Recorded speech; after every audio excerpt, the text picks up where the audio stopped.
Hello and welcome to another episode of the MLS UK show. I'm Henry Hewitt and as always I'm joined by... Elliot Holman. And exciting times, Elliot. It'd be more exciting, well, as exciting if it was in MLS because the playoffs mean a lot more, there's a lot more teams in it.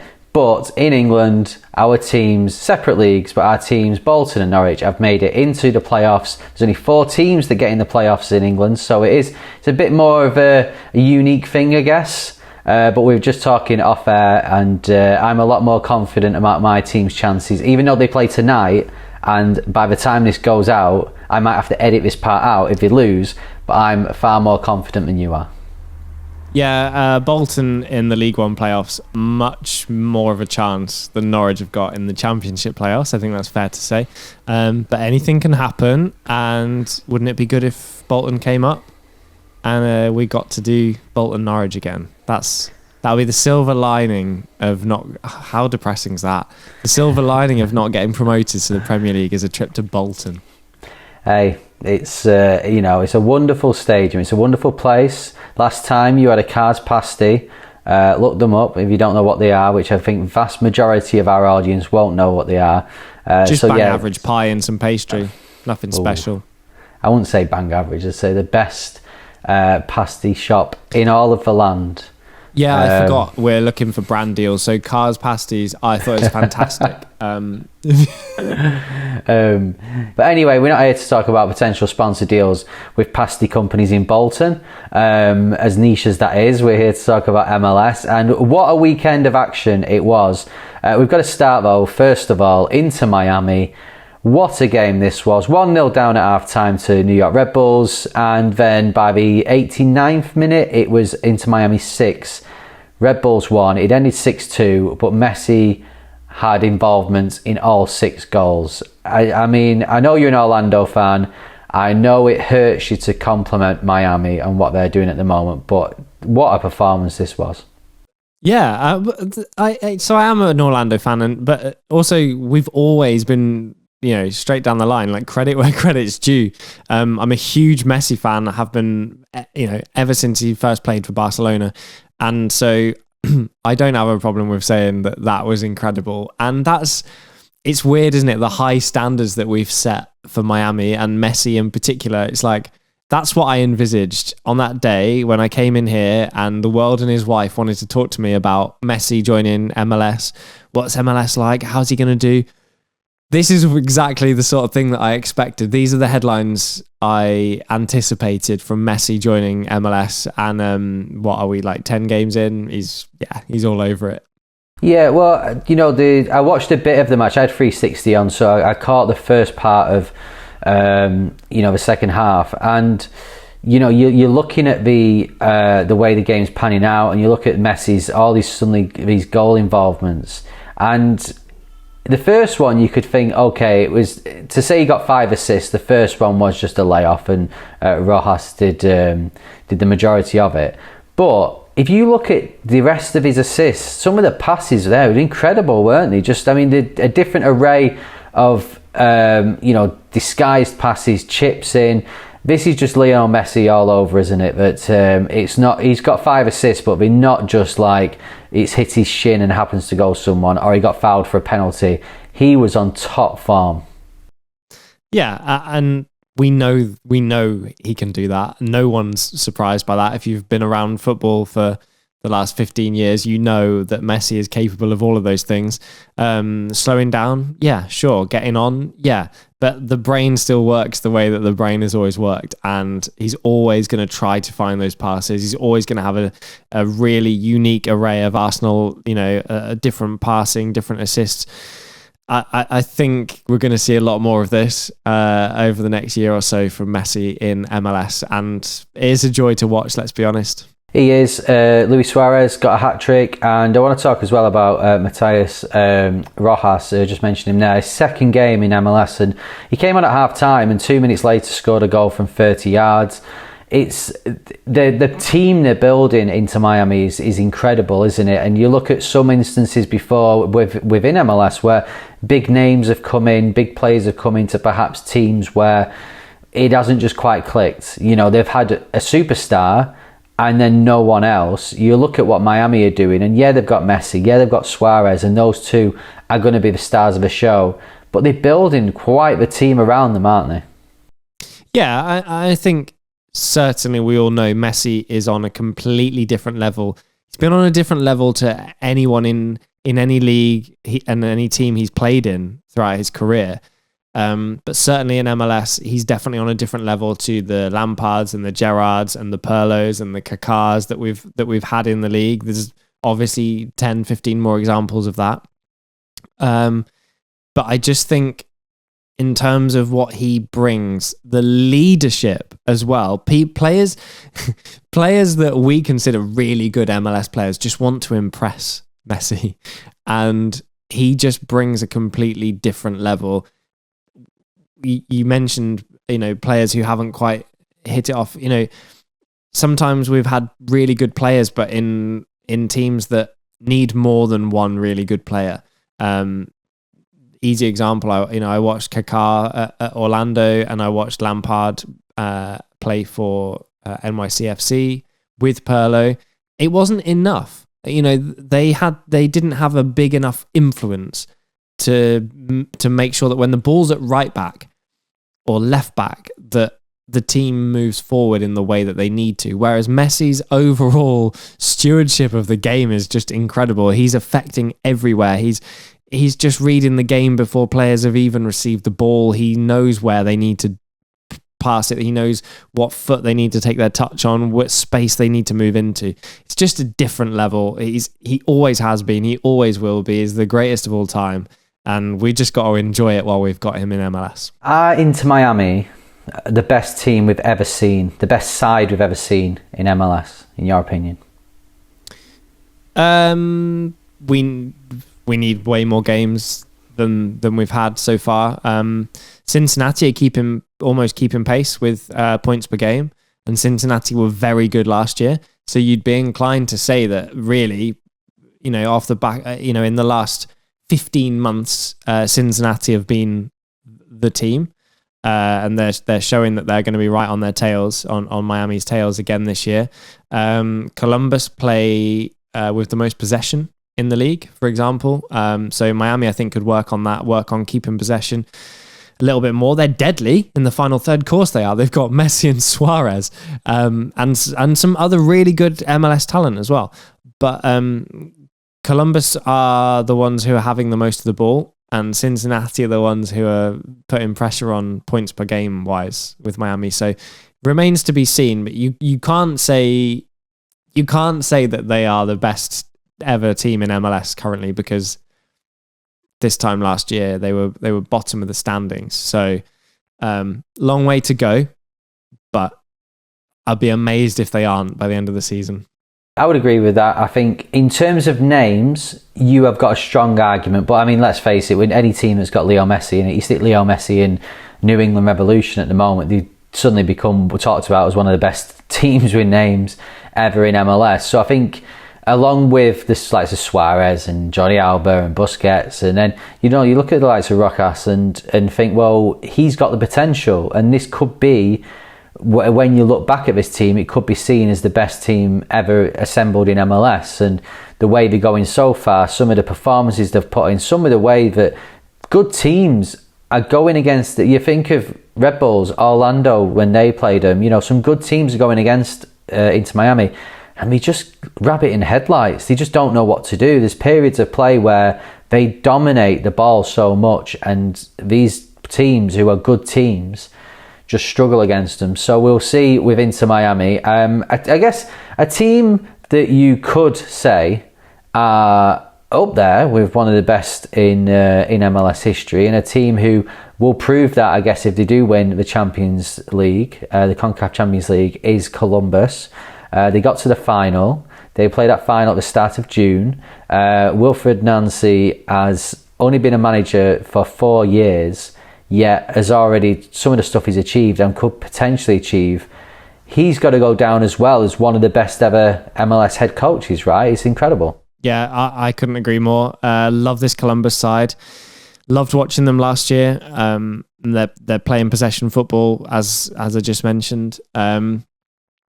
And he really just knows. It's kind of like the Guardiola. He knows how to suffocate teams, starve them of the ball, pass it around. They're not always looking to attack. They just want the ball. They just want to be greedy, and they've got the players who are really good at doing that. And ultimately, what's really impressive is, they got to the final of Champions League, but also still doing really well in MLS. They've played 2 games less than Miami, I believe, and if they win those 2 games, they'd be second alongside Cincinnati. So it's really, really impressive for them to have gone as deep as they have in the Champions League and not really taken their eye off the ball. Yeah, it's that win against Monterrey, easy for me to say, Monterrey was incredible. It was a great win to go away from home and win. For MLS team, we've seen before that MLS teams, traditionally their best chances of doing anything is when they play these teams at home. To go to Mexico and win was fantastic, and now they've got to do it again. They've got the final coming up, so we're all rooting for Columbus. I think in MLS there's only probably Cincinnati who aren't. The rest of us really want Columbus to go and win this tournament, and I think for Wilfred Nancy, I go back to when he was doing what he was doing at Montreal, moved to Cincinnati, and we were saying, like, is this Columbus, is this a bit of a cheaper option? Is it a bit is it going to all go pear-shaped again? Has Wilfred Nancy got enough experience to take on Columbus? He's proved us wrong. He's been incredible for the game, and if he rounds off and wins the Champions League with Columbus, I mean, what a 2 years that would be. That would be up there with the best 2-year period of any team. And when you look at the likes of LAFC, you're looking at Inter Miami now, these traditionally, I guess, bigger names, more glamorous names, well, they haven't done what Columbus Crew are about to do. Yeah, I think we kind of look back in history and we think about Galaxy, we think about Seattle and what they've achieved, but Columbus, for me, if they can do this for a couple more seasons, it's going to feel like a more modern version of that. Playing beautiful possession football with fantastic players and a fantastic coach, rather than just grinding out games, grinding out wins. It's really exciting what this Columbus side could achieve. Yeah, well, another side who are potentially at the start of a golden period for themselves is Minnesota. They went to Atlanta and won 2-1 at the weekend, and they've managed to get themselves up to second under the head coachmanship, I guess if that is a word, of Eric Ramsey. And what a start is that. Do you know, for me, Elliot, what I really like about Eric Ramsey is he's not afraid to make difficult decisions. We know the issues they've had with Reynoso. Pukki's been on the bench a few times recently as well. So he's not afraid to do what he believes in, and it seems to be working at the moment. Yeah, couple of things to pick up on. The Reynoso thing has annoyed me for a long while. I think when you've got a player that quite clearly is just always causing you problems, every single transfer window, there always seems to be, he's training alone, or he's not reported for training, or he's magically injured, or there's always something. And I think when you've got players like that and you're a new coach that's come in, he's obviously recognised that he's a bit of a problem player, and he's not letting him dictate to the club what happens. And I really respect that. It's really refreshing to see. I think in MLS sometimes you're so throttled on if you've spent big and you've got big wages on a good player, you feel like you have to play them whatever, no matter how much trouble they're causing you.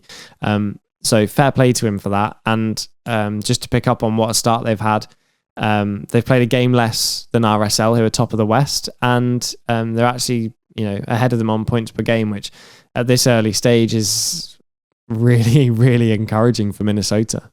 It is, yeah. And when you look at what happened at the weekend at Atlanta, you know, as an Atlanta fan, I was looking at the goals and thinking they're too easy to give away. But actually, when you flip it on its head and think, well, the first goal Minnesota scored was from a corner, simple corner, header, goal. And then the second goal was they won possession back about 35 yards out, and then went on and scored from the edge of the area. So I think for me, it's the simple things that they're doing right. And it's so easy in football to look in in stuff too in depth and trying to work out who's doing what and why they're doing this and why they're doing that. If you do the simple things right, you're going to get wins, and that's what Minnesota are doing. So it's refreshing to see, because I like Minnesota. There's a link to Manchester with the singing a Wonderwall as well. So good on Minnesota. And from one side of the West to the other, we go to the bottom of the West to try to fathom out what is going on at San Jose.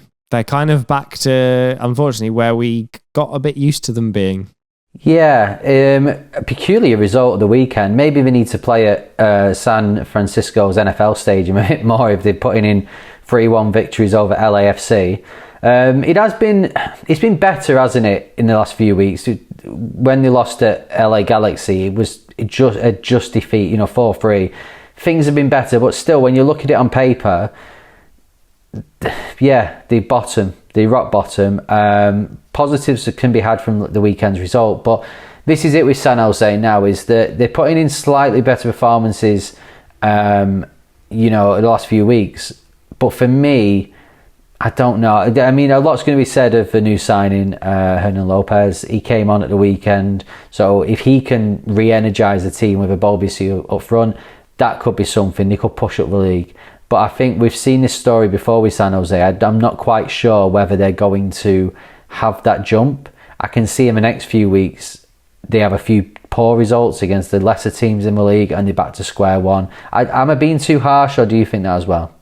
No, I completely agree. I think if you put them in the East, they managed to somehow be much worse than the likes of Orlando and New England as well, who have both had fewer losses than San Jose. I think it's becoming, they're in danger of becoming cut adrift really, really early doors. Just looking at the points now, need double their points to make the playoffs already, and we're only 10, 11 games in. That's crazy. So that's a real mission that they've got on their hands. So looking at the team that they beat then, LAFC, just a thought on them, because they've had a mixed start. They're finding themselves 7th, I think, at the moment in the West. Is not really where we'd expect LAFC. I know there's rumours of stuff that's going to happen in the summer. So I guess last year, Inter Miami had a very poor first half of the season and couldn't make it up in the second half because they were too far behind. I suppose with LAFC, I don't think it's going to be as big of a change if they have Giroud come in as to what Messi was for Inter Miami. But if they're still within a shout, you'd think that should push them over the line for the playoffs. But something for me that's interesting is the big signing, I guess, in the close season was Hugo Lloris. He's come in from Tottenham, a lot of experience. He's won a lot of stuff. He's a world champion with France as well. They've conceded 19 goals already, LAFC. So do you think the impact that they wanted Lloris to have, maybe that sort of experienced figure, captain figure, is it not working? I don't know what's up with LAFC at the moment.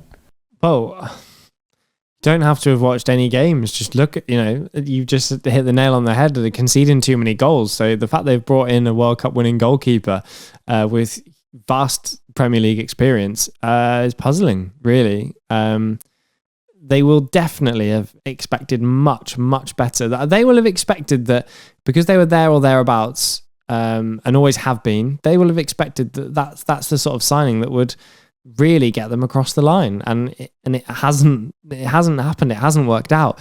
And 2 weeks ago on the podcast, we were talking about whether LA Galaxy are now the best team in LA, and you weren't so sure.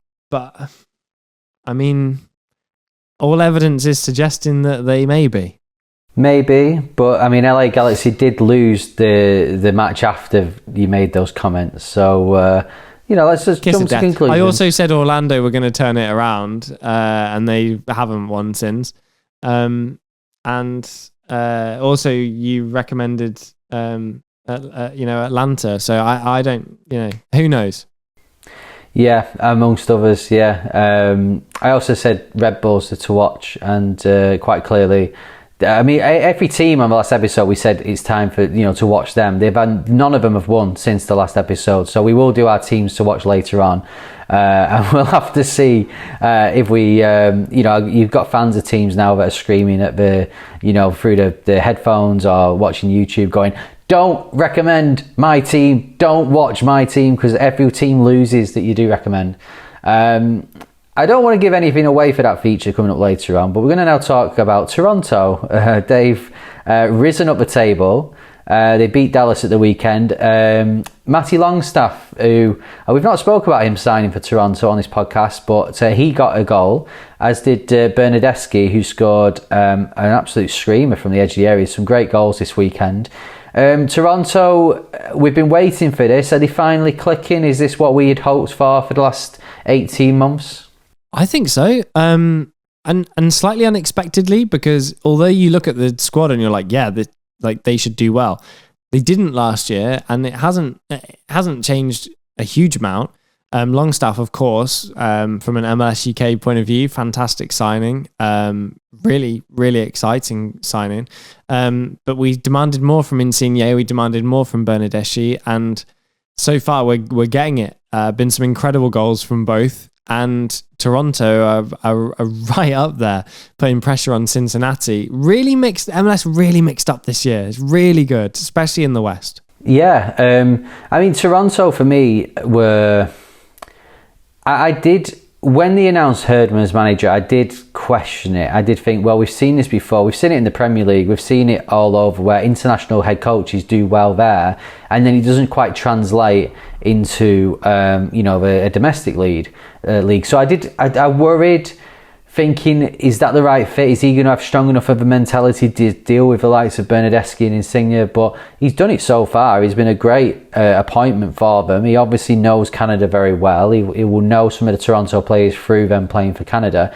And he's really impressed. I think the signing of Matty Longstaff will be great for them. Someone who lost his way a little bit in England, so to sign and have this new life in Canada, I think it'd be great. And yeah, they're really playing well. And Bernardeschi, I don't think he'd scored since August before the weekend. He kind of gone a bit quiet for the last 12 months.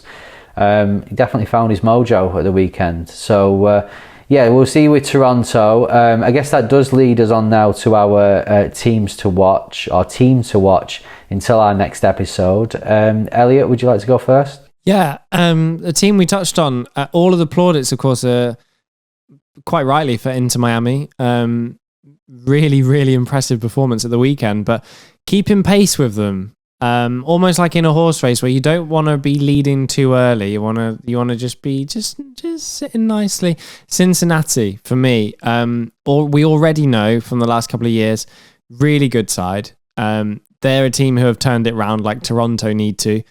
From being right at the bottom of the East to going right to the top, and just really interesting numbers. 11 games played, 6 wins, only 2 losses, and points per game really, really close to Miami. So really intrigued to see how that's going to unfold over the next 2 or 3 months as we head into the summer. We head into Leagues Cup. Where are Cincinnati going to be? And are they going to be able to leapfrog Miami at any point? Good choice. I did sort of tease that I'd choose Toronto, and they are a team that I've got my eye on to see whether they can continue and how they can finish this sort of first half of the season before they get into Leagues Cup, if they can still be at the top end of the East and then push on in the second half of the year. But my team to watch for me until our next episode is New England Revolution. They got a win at Chicago. Chankele with another of these amazing goals that we saw at the weekend. We've discussed Chicago before, but New England Revolution, poor, bottom of the conference, not started well at all. Can this be a springboard? Can this finally get them to be getting the wins and pushing up the table? Do I think they can do enough this year to make playoffs? Probably not, but I am interested to see if they can pick up a few wins now and get back at some form before the summer. Yeah, interesting choice. I think if you had to pick a team for them to beat at some point, you'd probably choose Chicago. But points are points. Everyone's going to play everyone else. And they've got a good chance to get themselves off the bottom of the East. They do. Right, before we go, we want to bring this up. You may have seen this, you may not have done. It was on Sky TV here in the UK. Last night, as we're talking, you may have seen, or you probably have heard, that Crystal Palace beat Man United 4-0. And after the game, Jamie Carragher, former Liverpool player, was talking about Casemiro and saying that his time in one of the top leagues, he's probably done, and he should go and head to Saudi or the MLS. Now, I mentioned every week, Elliot, I'll text you before we record saying, what do you want to talk about? And you brought this up, so the floor is yours. Yeah, it's the first thing I saw when I woke up this morning. Bank holiday here in the UK. Unfortunately, straight back to work on Tuesday. My alarm set for 2:45 in the morning, so I'm often not watching any late night Monday night football, I tell you. So I saw the result when I woke up, and I saw everywhere this quote from Jamie Carragher. Now, by all accounts, Casemiro had a stinker, and that happens. It happens to the best of us. It happens to me every podcast. Happens to me every radio show. If you listen, you'll know. But I just felt like the comments were really interesting, a really interesting talking point, because even with the greatest player of all time in our league, and even with the US men's national team drawing with England in the World Cup last year before actually, crazily, and even with the profile of US soccer on the rise, hosting the World Cup in 2026, we still have this idea that, he's past it, send him to MLS. Now, there's a couple of points to make here.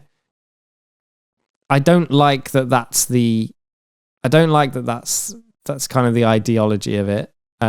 Once a player is no good to us in England, we send them to the States or Canada. But actually, Casemiro would be fantastic signing in MLS. I think you can have a bad game. He plays for Manchester United. Like, he's not that bad. He's come from Real Madrid. He'd be a fantastic signing for absolutely any team in MLS. They'd all want him. Miami can't have him because they've already got 19 designated players. But I just feel like it's a double-edged sword with these comments, because we're quite offended. But actually, it'd be nice to have Casemiro, wouldn't it? You know what? I agree with you in being offended. How I saw it was, because I watched the match, and Casemiro was dreadful, but I thought it's this attitude of some people going, well, it's you're retired now. It's like putting a horse out as a stud, send them to MLS. But Casemiro, if he was putting in that type of performance in MLS, I thought you'd have a rude awakening, because how many players have we seen who are at the end of their time as a player who haven't actually done well in MLS? I mean, look at some of the players we've got now. We've got Shaqiri, he's a great player. He hasn't really done anything for Chicago, has he?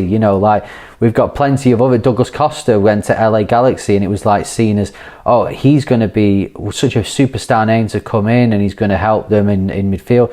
He didn't do anything. So I think, of course, people look at Messi and Suarez now and go, well, these are in the mid to late 30s and they're ripping up the league. So it does kind of a bad impression on what people think outside the country. But they are putting in hard graft, they're putting in hard work, and they're playing very well. If you come to this league, and I don't really, obviously I don't know Casemiro, I don't know what his training methods are like, I don't know whether he's just given up or whether the quality has gone a little bit. But for whatever reason he put in that performance last night for Man United, if he did that in MLS, he would get a similar outcome. His team would get battered.